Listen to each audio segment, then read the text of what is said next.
मंडळी नमस्कार. 2 दिवसापूर्वी आम्ही पुण्याच्या जुन्नर तालुक्यातील एडगाव धरणातील बुडालेलं जुनं गाव हिवरे बुद्रुक अर्थात लालखन हिवरे दाखवलं होतं. एकेकाळी कुकडी आणि पुष्पावती नदीच्या संगमावर वसलेले सुंदर गाव एडगाव धरण उभारल्यानंतर इतिहास जमा झालं. या गावाच्या अनेक आठवणी पाण्याखाली गेल्या. मात्र आमच्या या ग्राउंड रिपोर्टनंतर अनेकांनी आम्हाला नवं गाव दाखवा अशी विनंती केली. मलाही नव्या गावाचं आकर्षण होतंच. मग काय पुन्हा आम्ही निघालो नव्या गावच्या दिशेने.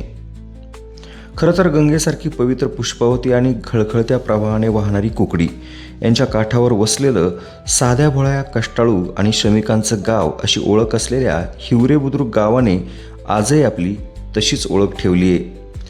स्वातंत्र्योत्तर काळात भारताचे पहिले वन संरक्षक डॉक्टर अलेक्झांडर किप्सन हे वनस्पतीच्या शोधार्थ पश्चिम महाराष्ट्रातील ज्या प्रदेशात स्थिरावले ते गाव म्हणजेच हिवरे बुद्रुक. सन 1845 ते 1850 या कालावधीत त्यांनी 176 प्रजातींच्या वृक्षांची लागवड ग्रामस्थांना भूसंपादनाचा मोबदला देऊन हिवरा गार्डन वनस्पती उद्यान निर्माण केलं. ते गाव म्हणजे हिवरे बुद्रुक. हिवरा गार्डन उभारत असताना त्यांचे वास्तव्य याच गावात होते. गावच्या सर्वांगीण विकासाची मुहूर्तमेढ सन 1845 चुना मिश्रित दगडी बांधकामातून तालुक्यातील पहिली मराठी शाळा उभारून हिवरे बुद्रुक वासियांना सक्षम करण्याचा प्रयत्न केला गेला. हिवरा गार्डन करता गावातील वाघिरी मळा येथे पावसाळी पाण्याचा स्रोत पाहून तालुक्यात पहिलं धरण उभारून कॅनॉलच्या माध्यमातून उद्यानाला पाणी पुरवठा केला. या ऐतिहासिक प्रगतीच्या पाऊलखुणा आताच्या एडगाव धरणानंतरही जागृत आहेत. गावातील शिक्षणाचा व सामाजिक स्थैर्याचा वारसा जोपासला गेला. ते ज्येष्ठांच्या आठवणीनुसार असं बोललं जातं की गावातील कैलासवासी दत्तात्रय रमाजी बेनके, कैलासवासी रखमाजी नामदेव भोर आणि सहकारी ग्रामस्थ यांची दैनंदिनी सकाळी आपल्या शेतीकडे वळण्यापासून शाळेच्या आवारात शाळेच्या व गावच्या निर्माण होणाऱ्या समस्यांचं निवारण करून होत असे. ज्येष्ठांच्या आठवणीनुसार कैलासवासी घाटपांडे गुरुजी, शिवले गुरुजी, पोटभरे गुरुजी, सिद्धपाटकी गुरुजी, महिला योगदानात परुळेकरबाई, तवलेबाई यांचे शैक्षणिक योगदान स्मृतीत असताना कैलासवासी लोळगे गुरुजी, जोशी गुरुजी, पाटील गुरुजी, गाढवे गुरुजी ते ठिकेकर गुरुजी यांनी शिक्षण क्षेत्रातील घेतलेला वसा आणि वारसा यातून घडलेल्या पिढ्या या गावाने पाहिल्यात.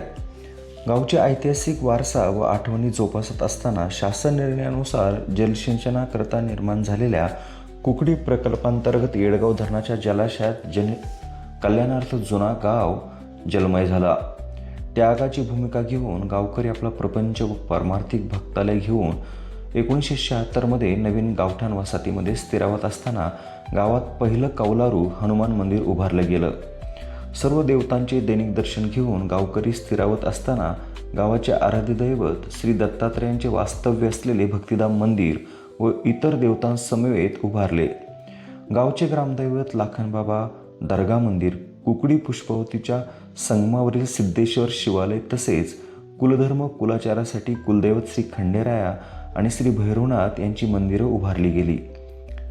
गाव पातळीवर BSc डिग्री प्रदान करून 1976 नंतर धरण बांधकामास ठेकेदारी करून कौटुंबिक योगदान करणारे स्वर्गीय वल्लभशेठ बेनके 1985च्या निवडणुकीत जुन्नर विधानसभा सदस्य आमदार म्हणून निवडून आले आणि गावाची ओळख तालुका जिल्ह्यासह महाराष्ट्राच्या विधानसभेत झाली आणि गावाला एक मोठा राजकीय वारसा लाभला. गाव तेथे मारुती मंदिर या संकल्पनेतून प्रतिकूल परिस्थितीत 40 वर्षापूर्वी उभारलेल्या मारुती मंदिराचा जीर्णोद्धार करण्याचं ग्रामस्थांनी ठरवलं. गावकऱ्यांच्या आर्थिक योगदानातून व श्रद्धेतून राजस्थानी भोजपुरी दगडामध्ये नव्या गावात एक भव्य दिव्य मंदिर पूर्णत्वास आलं. हे गाव आजही 2 नद्यांच्या संगमावर वसलेलं आहे. पूर्व इतिहास जाणता भक्तीच्या धाग्याने बांधलेला आध्यात्मिक वारसा जागृत असलेला श्री दत्तप्रभूची अनुमती, लाखनबाबांची जागृत स्मृती, संगमावरील शिवरात्रीची संगम यात्रा ते कुलधर्म कुळाचारासाठी श्री खंडोबा जागरण करणारे गाव म्हणजे हिवरे गाव. याच गावचा फेरफटका मारल्यावर आम्ही गावातील काही नागरिकांशी संवाद सुद्धा साधला.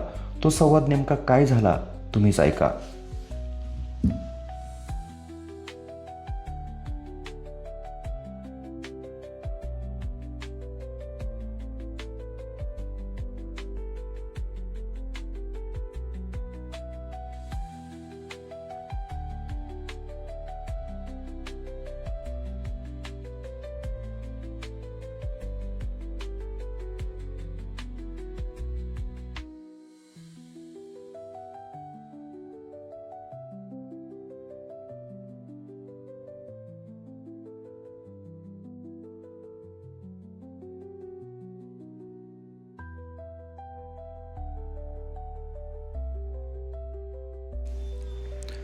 तर मंडळी नमस्कार. आज आपण आहोत हिवरे बुद्रुक गावामध्ये. जे गाव आपण काल पाहिलं, कुकडी नदीचं किंवा जो काही येडगाव धरण होतं त्या परिसरामध्ये जुन्या गावामध्ये आपण जाऊन आलो होतो. जुन्या गावकऱ्यांशी काही गप्पा मारल्या होत्या.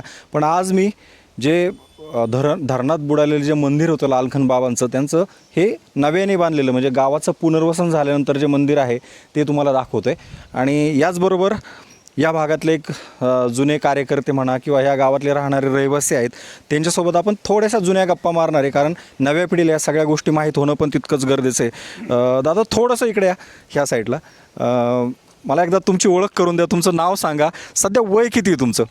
76 वय आहे. आणि तुमचं वय सांगा मला. तुमचं किती वय आहे? तुमचं पूर्ण नाव सांगा मला एकदा.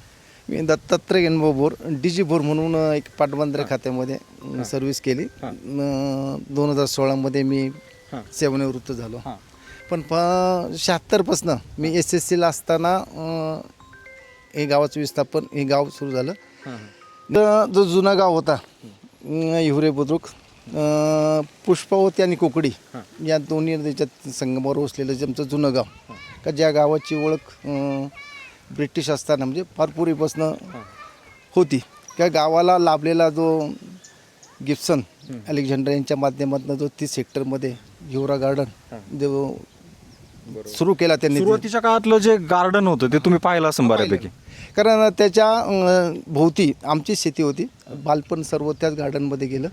त्या 30 हेक्टरमध्ये सगळ्या प्रकारच्या औषधी असेल, बाकी सगळ्या वनस्पती त्यामध्ये होत्या. तर त्या तिथे एक वडझेरी म्हणजे वाघेरे मळा म्हणून एक ओढा होता. पावसाळ्यामध्ये आलेलं पाणी त्या ठिकाणी गिब्सन साहेबांनी एक छोटंसं धरण बांधलं होतं आणि कॅनॉलच्या माध्यमातून त्या 30 हेक्टरपर्यंत पाणी त्यांनी सर्व त्या झाडांना पुरवलं. आणि ती सर्व झाडं आणि ती बाग त्यांनी बाकी सर्व लोकांना आकर्षित होतील अशा प्रकारची ती जोपासली गेली.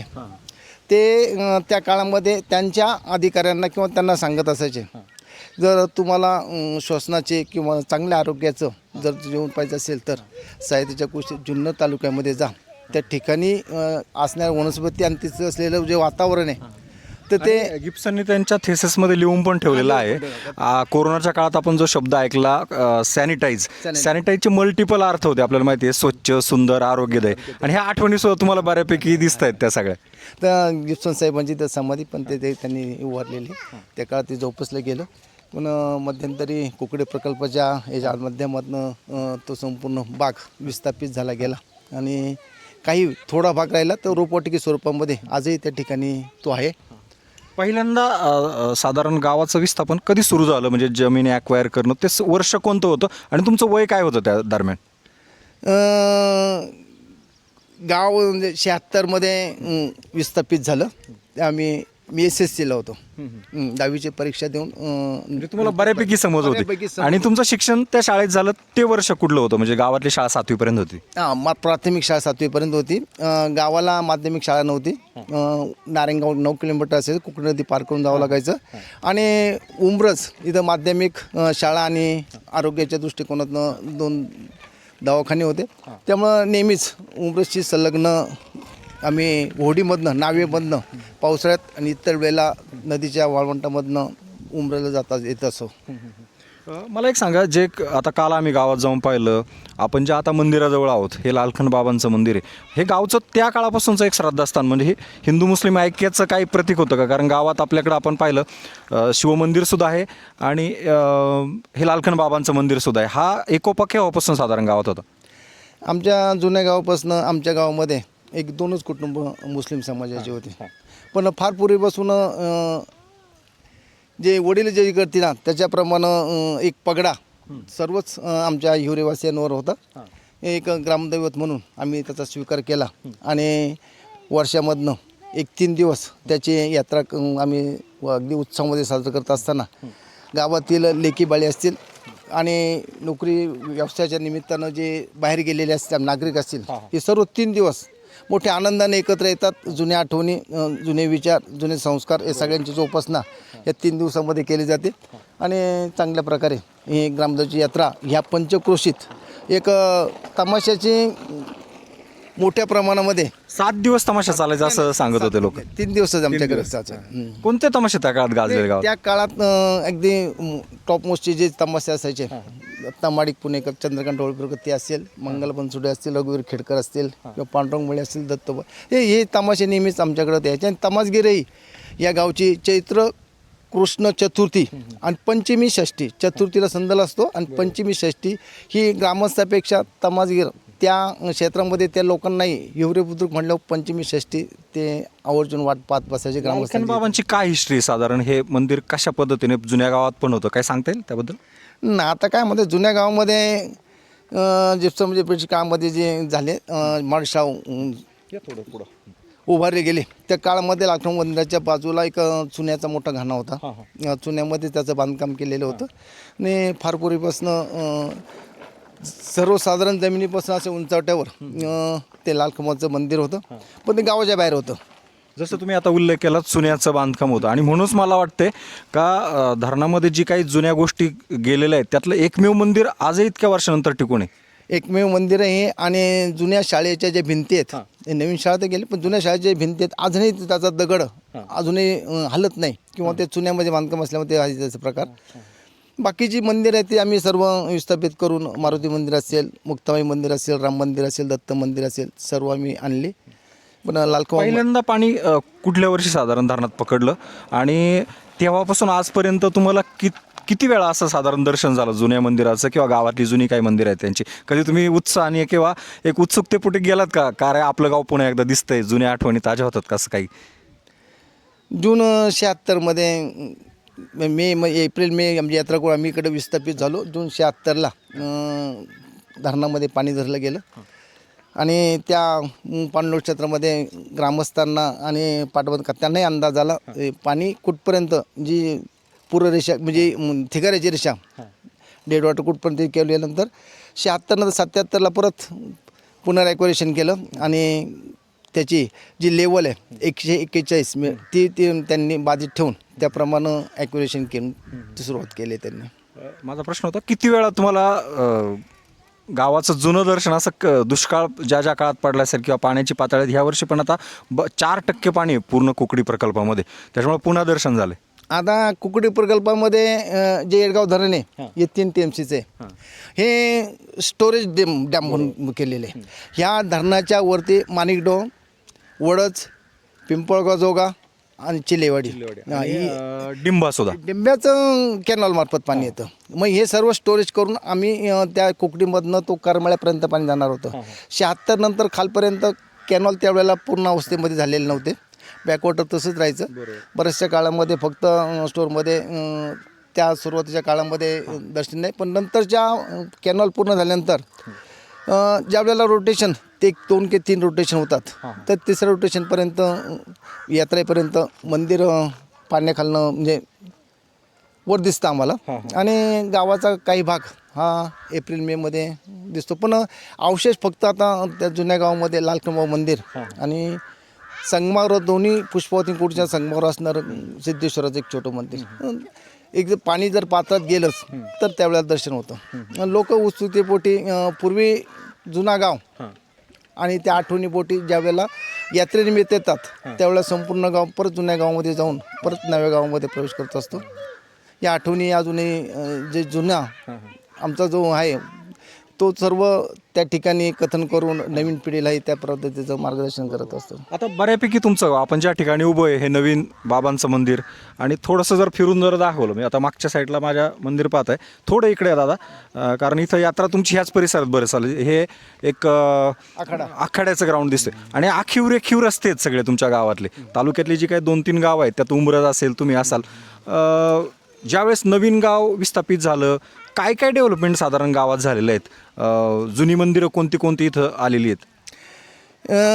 गाव 76ला आल्यानंतर गावामध्ये रस्ते नव्हते, लाईट नव्हती, प्लॉटिंग फक्त केलेलं होतं आणि 4 गुंठ्यापर्यंत प्रत्येकाला प्लॉटिंग केलेलं होतं. पण निश्चित रस्ते असल्यामुळे थोडीशी घरे मागे पुढे किंवा ज्या गोष्टी तशा बऱ्याच लावल्या. पण जुनी जी कल्पना होती, जुनं घर आहे तसंच नवं घर करायचं, त्या काळामध्ये खूप जे बांधकाम व्यवसायातील जे असतील ते सर्वच गावामध्ये आले होते, कारण गावच संपूर्ण उभा करायचा होता. त्या काळामध्येही तेव्हाची साधारण गावची लोकसंख्या किंवा घरांची संख्या किती होती आणि आज आता त्याच्या कितीतरी पट वाढली असेल? लोकसंख्येनुसार नंतर घराची संख्या वाढली. पूर्वीचं प्लॉटिंग होतं ते 3 गुंठे होतं, त्या काय प्लॉटमध्ये आता 4-4 घर व्हायला लागली. पूर्वी एकच घर होतं. पण पूर्वी जी कल्पना होती आपण क्षेत्र सुद्धा कमी झालं असेल शेतकऱ्यांचं, गुंठ्यावरील शेतकरी आले असतील.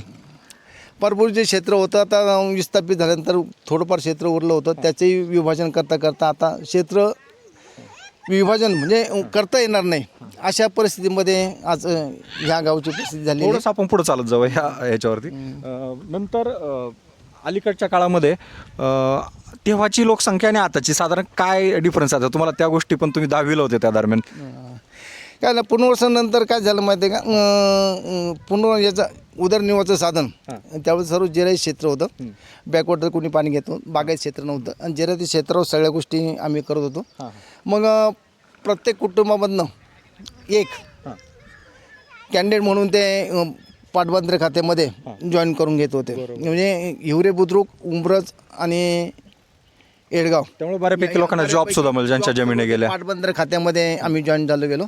तुम्ही सुद्धा जॉब केला पाटबंधारे खात्यात? पाटबंधाऱ्यामध्ये. अरे आता रिटायर? मग आता रिटायरमध्ये मी 81पासून 82पासून मी जॉब केला. याच्या अगोदर 76पासून होतो. भरपूर लोक जॉब केले, ते रिटायरमेंट झाले. आणि नंतरच्या माध्यमाच्या काळामध्ये विघ्नर सहकारी साखर कारखाना या ठिकाणी आणि विघ्नर सहकारी कारखान्यामध्येही ग्रामस्थ म्हणजे परत कॅन्डिडेट त्या ठिकाणी पाटबंधारे आणि कारखाना या दोन्ही माध्यमातून थोडीफार राहिलेली शेती आणि उदरनिर्वाहाचं साधन हे प्रत्येक कुटुंबाचं झालं गेलं. आणि तुमचं जे शाळा आम्ही पाहिली ज्या जुन्या गावात गेलेली, त्याची वास्तू अजून थोडीफार टिकून आहे. आम्ही ऐकलं की तालुक्याचे विद्यमान आमदार जे माजी आमदार होते आपले स्वर्गीय वल्लभ शेठ बेनके, ते पण त्या शाळेत शिकले. असे काही मान्यवर मंडळी काय आहेत का जे वेगवेगळ्या क्षेत्रात सध्या त्यांची वेगळी कामगिरी आहे, अशी काही नावं सांगता येतील का? आहेत ना. त्या काळामध्ये प्राथमिक शाळा हे बोरवाडी म्हणजे असेल, बोरवाडी असेल, हिवरे बुद्रुक आमची असेल तर ती त्याच ठिकाणी होती.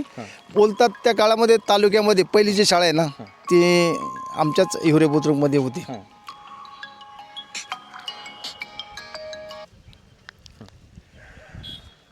मग ह्या प्राथमिक शाळा झाल्यानंतर माध्यमिक आणि उच्च शिक्षणासाठी मग नारायणगाव किंवा उंबरस या ठिकाणीच आम्हाला त्या शिक्षणासाठी जावं लागत असं.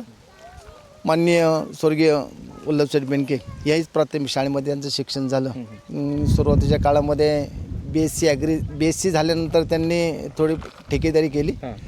नंतर राजकीय क्षेत्रात जे असणारं जे पूर्वीचं कौशल्य आणि संघटनपणे वापरून त्यांनी खूप मोठं उतुंग असं तालुक्यासाठी काम केलं गेलं. अजून एक शेवटचा प्रश्न आपल्याला ही मुलाखत संपवताना घ्यायचा आहे. गिब्सनची एक ओळख तुम्ही सांगितली सुरुवातीची, त्यानंतर गाव चेंज झालेलं सांगितलं, जमिनीचं बऱ्यापैकी डिव्हायडेशन झाले अलीकडच्या काळामध्ये ते सांगितलं, त्यामुळे गुंठेवारीवर शेतकरी आलेले आहेत. त्या काळातली पीक पद्धती काय होती आणि आता ह्या सगळ्या म्हणजे धरणामुळं काय बदल झाला आहे, काय बागायती पट्टा झाला आहे? त्या काळात इरिगेशनचे सोर्स काय होते साधारण?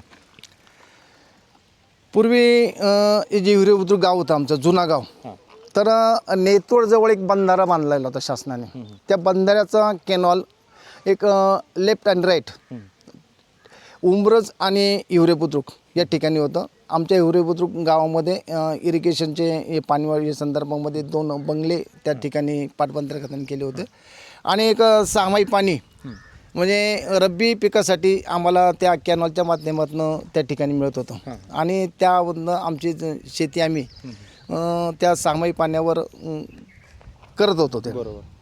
मग ह्या पर्यंतच्या काळामध्ये नेतवड धरण पूर्णतः सिल्टने पूर्ण लॉक झालं आणि कुकडी प्रकल्प झाला.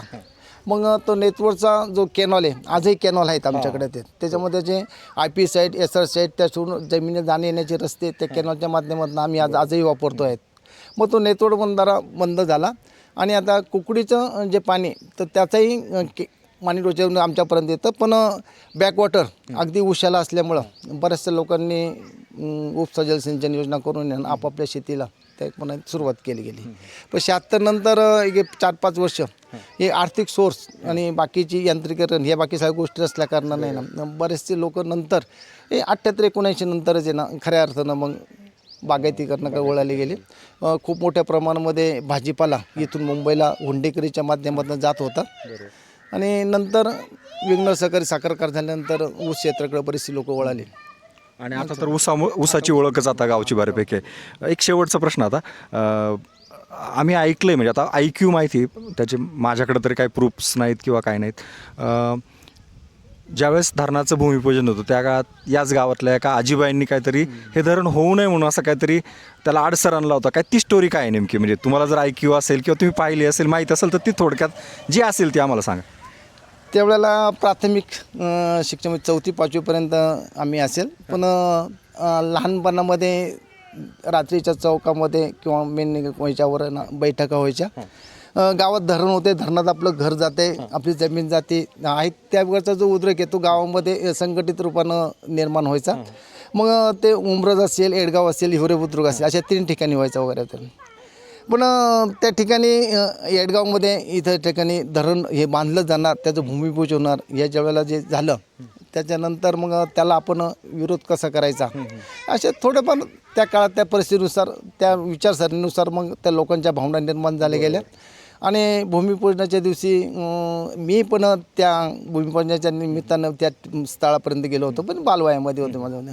किती वय होतं तुम्ही, किती वेळ होते साधारण? मी 4वी-5वीमध्ये असेल त्यावेळेला आम्ही गेलो होतो. पण त्या तो जो भूमिपूजनाच्या वेळेला ताट उधळणं किंवा नारळ करणं किंवा केलं मग ते अश्रुधूर सोडून यशवंतरावजी परत पुण्याकडं प्रयाण केलं. त्यामुळे जे बाकीचे कार्यक्रम झालाच नाही त्या दिवशी? नाही झाला कार्यक्रम झाले तो प्रकारे, पण त्याला थोडंसं यशवंतराव चव्हाण होते त्यावेळेस मुख्यमंत्री. आणि आजी कोण होत्या त्याच्या त्यावेळेला? मग सर्व स्थानिक येडगाव असेल, उमरज असेल, ओझर आमचे हिवरे बुद्रुक असेल यांमध्ये थोडंसं प्रकारची असणे भावना असल्यामुळे ना लोकांनी थोडासा त्या ठिकाणी विरोध दर्शविला वगैरे. आणि तो सर्व पाहून त्यावेळेला त्यांनी त्या ठिकाणी ते भूमिपूजन केलं, मग ते निघून गेले त्यावेळेला. नाही जे आजींचं नाव मी विचार तर सरस्वतीबाई देशमुख म्हणून ज्या आमच्या महिला आघाडी त्या होत्या, आणखीन येडगावच्या असतील, उमरजच्या असतील महिला वगैरे होत्या. त्यावेळेस आजींचं नाव मात्र प्रकाशाने घेतलं जातं, एक महिला पुढे आली का त्यावेळेला त्या सरस्वतीबाई देशमुख त्या ठिकाणी त्या ताटाला त्यांनी हात लावला, हे भूमिपूजन करू नका, आमची जमीन जाते, आमचं घर जाते, या भावनेपोटी त्यांनी तो त्यावेळेला केला विरोध केला. सस्पेन्स तयार झाला असेल त्यामुळे झाला वगैरे. मग नंतरच्या काळामध्ये काय नाही आता इथं होणारच आहे त्या पद्धतीने. मग त्या काळात लोकांनी कमीत कमी आता होत आहे तर पुनर्वसन काय किंवा आमचं 76 नंतर 78 ते पुनर्वसनाचं काय झालं, पुनर्वसन नंतर बाकीच्या सगळ्या गोष्टी आम्हाला त्या मिळत गेल्या. नक्कीच खूप छान माहिती तुम्ही दिली. म्हणजे कसं असं जुनी माणसं आहेत तुमच्यासारखी जी काही 70-75च्या आसपास गेलेली, त्यामुळं काही जुन्या आठवणी, जुनं गाव हे सगळं आपल्याला माहीत होतं. धन्यवाद तुमचे. आणि मी पुन्हा एकदा प्रेक्षकांना सांगतोय आपल्या पाठीमागे हे जे लालखन बाबांचं मंदिर आहे, खरं तर आपण काल जुन्या गावात गेलतो. आज अनेक वर्षानंतर हे गाव उघडं पडलेलं आहे. जुन्या आठवणी ताज्या झाल्या आहेत. दुष्काळाचं सावट जे आपण म्हणतो वेगवेगळ्या प्रकारे असतं, त्या सावटामुळं अनेक धरणं, अनेक मंदिरं, अनेक गावं बाहेर येत आहेत. आणि त्याचाच एक भाग म्हणजे अनेक वर्षापासून हे धरण आणि त्या धरणात गेलेलं गाव आजही गावकऱ्यांना पाहायला मिळते. आणि गावकऱ्यांनी मात्र गावातलं जे गावपण आहे, गावातली जी मंदिरं आहे ती अशा पद्धतीने, माझ्या पाठीमागे हे एक मंदिर आहे लालखन बाबांचं. या बाबांच्या नावाने या गावात दरवर्षी यात्रा भरते. तशीच अनेक मंदिरं गावामध्ये वेगवेगळ्या ठिकाणी विस्थापित केलेली आहे, त्यांचं पुनर्बांधणी केलेली आहे. आणि जी का आपण म्हणतो ना जे ऐक्य असतं हिंदू मुस्लिम, तर हे जसं ग्रामीण भागामध्ये त्या जपणारं हे गाव आहे. आणि हेच गाव दाखवण्याचा यामागचा माझा उद्देश होता. धन्यवाद. गावातले पार असतात, काही बैठकीच्या जागा असतात, पण मी मुद्दाम बाबांच्या पायरीवर बसलो आहे. असेच एक जुने बाबा भेटलेले आहेत मला त्यानिमित्ताने, हिवरे बुद्रुक गावातले. आणि आपण त्यांच्याशी गप्पा मारणार आहोत. माझ्या बाबांच्या मागाशी आपण या दादांशी गप्पा मारल्या. तिकडं सर आहेत, गणेश भोर माझा मित्र आहे, त्यांचेसुद्धा आपण काल जुन्या गावात गेलतो. पण आता एक बाबा भेटले या ठिकाणी, त्यानिमित्ताने बाबांशी सुद्धा आपण गप्पा मारूयात. बाबा मला पहिल्यांदा तुमचं नाव सांगा. आता वय किती तुमचं? माझं नाव नथू ठमाजी बेनके आणि वय 87. 1939. जुनं गाव ज्या वेळेस तिथं धरण बांधायचं ठरलं, विस्थापित झालं, त्यावेळेस तुमचं वय किती होतं आणि त्यावेळेस काय शिक्षण चालू होतं किंवा शिक्षण संपलेलं होतं, काय नेमकं? ज्या वेळेला आम्ही उठलो ना त्यावेळेला आम्ही शेती करीत होतो आणि त्यावेळेला माझं वय जवळजवळ 50-55च्या पुढं होतं. आणि त्याच्यानंतर मग आम्ही 76 साली इथं आलो. तर त्याच्या आधी आम्ही तिथं शेती विहीर बारव मोठा वगैरे आमचं ती शेतीच होती. जुनं गाव अगदी आता मॉडेल गाव तयार झाले, म्हणजे अगदी सगळे आखीव रेखीव रस्ते, चांगली मंदिरं. पण जुनं गाव हे अजूनही तुमच्या लक्षात असेल किंवा ते बरं का हे बरं, काय वाटतं? आता जर जुन्या गावात आम्ही गेलो ना तर कुठं काय आहे ते लगेच सांगू आम्ही. म्हणजे जुन्या गावाला आमचं प्रेमच होतं जुन्या गावावर. फक्त काय आहे, जुनं गाव आमचं थोडं बेटात होतं, दोन्ही बाजूनी पाणी, त्यामुळं आम्हाला सुविधा वगैरे काय नव्हत्या त्यावेळेला. एस.टी. नाही किंवा पावसाळ्यात ती गाडी नाही, लाईट नाही, हे डॉक्टरकीची सोय नाही. आम्ही डॉक्टरला कधी कधी कोणाला न्यायचं असलं तर पाण्यात ते पेटं घालून त्या मुलाला खांद्यावर घेऊन नदीच्या पड्याला जावं लागायचं. अगदी आदिवासी भागात असल्यासारखं राहणं होतं आणि तुमचं. चौ बाजूनी पाणी. माझा तोच प्रश्न पुन्हा का ते गाव तसं होतं आणि आता हे सगळं मॉडेल गाव आहे. कोणतं गाव आजही आवडतं? पण नाही, आता हे आदर्श गाव दिसायला लागलं आणि ते गाव खेडवळ होतं, म्हणजे तिथं काही सुविधा नव्हत्या, काय नव्हत्या. आता इथं सर्व सोयीनियुक्त गाव झालं, दळणवळण वाढलं आणि प्रत्येकाची सोय झाली, त्या जागा भरपूर मिळाल्या. ते गाव थोडं अडचणीत होतं. त्या काळचे उत्सव वगैरे कसं असायचे? यात्रा जत्रा, लग्न कार्य, गावातले काही सामूहिक कार्यक्रम असतील असे कसे होते? ते त्यावेळेला जे व्हायचं ना तसाच प्रकार आत्ता चालू आहे. आता फरक काय एवढा पडलेला नाही. पूर्वी जे व्हायचं तेच इथं व्हायचं. सामुदायिक लग्न व्हायचं, सामुदायिक काही कार्यक्रम असले तर मंदिरामध्ये व्हायचे. देवाचे उत्सव व्हायचे, जन्म, कुठं गोकुळाष्टमी, रामजन्म, दत्त जयंती, हे परिवारप्रमाणे व्हायचं. आणि शिवाय आमच्या इथं संगम होता 2 नद्याचा, तर महाशिवरात्रीची यात्रा भरायची तिथं. आणि शेजारी येडगाव होतं, पण 2-4 यात्रा भरायच्या गावामध्ये. आणि आता इरिगेशन वाढले, पाणी वाढले, त्याच्यामुळे वर्षभर शेतकरी पूर्ण त्या शेतातच आहे. पण त्या काळात एक 3-4 महिने तरी तुम्हाला विसावा मिळत होता. वेळेला आम्हाला विसावा म्हणजे महाशिवरात्र झाली का आम्ही चैत्र वैशाख शेवटपर्यंत विसाव्यावा असायचं. कारण कोणाचं बागायत नाही किंवा बाकीची काही कामं नसायची, आम्हाला उन्हाळा असायचा. पण आता असं झालं की 12 महिने ह्या लोकांना काम आहे, त्यामुळे जमिनीला विश्रांती नाही आणि माणसाला पण नाही. पीक काढलं का लगेच दुसरं पीक, त्यामुळं जमिनीची हे ते थोडी कमी व्हायला झाली. आणि जशी जमिनीची क्षमता कमी झाली तशी माणसं सुद्धा आता वीक झाली. तुमच्यासारखी धडधाकट माणसं नाही एवढ्या वयात पण तंदुरुस्त. वयमान कमी व्हायला लागलं. अजूनही तुम्हाला चष्मा दिसत नाही. हा चष्मा 2 वेळाचं ऑपरेशन झाले, पण चष्मा काय मला लागत नाही. आता वय किती म्हटले तुम्ही? 87. 100 इकडे वाटचाल सुरू आहे आता. पण अजूनही तुमचा काय म्हणता येईल त्याला, स्वभाव म्हणा किंवा तब्येत म्हणा किंवा शरीरयष्टी म्हणा एकदम काटक आहे. तुम्ही आता त्या काळचं तुम्ही म्हणता शिक्षण 7वी होतं, तुम्हाला जॉबसाठी असे कुठे प्रयत्न केले नाही? नाही, प्रयत्न नाही केले. मला मास्तरकीची नोकरी लागली असती, पण मी प्रयत्न नाही केला. आमची शेती दुसऱ्याकडे होती. आमच्या आईने सांगितलं का वा शेतीच करावं लागेल तुला. आमच्या ते थोरला भाऊ होता, त्यांनी सांगितलं शेती, त्यामुळे मी बैल घेऊन शेती करू लागलो. त्यामुळे आता आम्ही तुम्हाला रिटायर मुख्याध्यापक म्हणून पाहिलं असतं. सहज होतच ते माझ्या म्हणी, पण ते विसरलं गेला. ते जरी शिक्षण तुम्हाला कुठं जॉब करता आलं नाही, त्याचा फायदा तुमच्या कुटुंबातल्या लोकांसाठी झाला असेल ना. तुमचं एक 7वी पर्यंत शिक्षण होतं, घरातलं कोणी एज्युकेशन घेऊन पुढे गेलं का? त्याच्यानंतर काय झालं, आम्ही शेती केली. शेती केल्यानंतर मग मला प्रश्न पडू लागला की बुवा आपण एवढं शिकून काय उपयोग नाही झाला. मग मी टेलरिंगचा कोर्स घेतला आणि मग 1965 सालापासून मी शिलाई काम करू लागलो आणि शेती करू लागलो. त्याचा तेवढा मला फायदा झाला आणि त्याच्यानंतर मग आमच्या मुलांना चांगला फायदा झाला. मुलं आता तुम्हाला किती आणि काय शिक्षण वगैरे? माझा मुलगा एकच आहे, तो या विघ्नर कारखान्यामध्ये चिप अकाउंटर होता, आता तो रिटायर झाला. म्हणजे अकाउंटंट तर त्या निमित्तानं तुम्हाला करता आलं, तुमचं स्वप्न होतं त्यांना करता आलं. आता काय पीक पद्धती साधारण तुमची? आणि शेतात आजही काम करता का तुम्ही? आता नाही करीत, आता विसाव्यावर आहे. शेतीत ऊस आहे आणि सोयाबीन वगैरे किंवा हे अशी काही पिकं काढतो, बाजरी, गहू.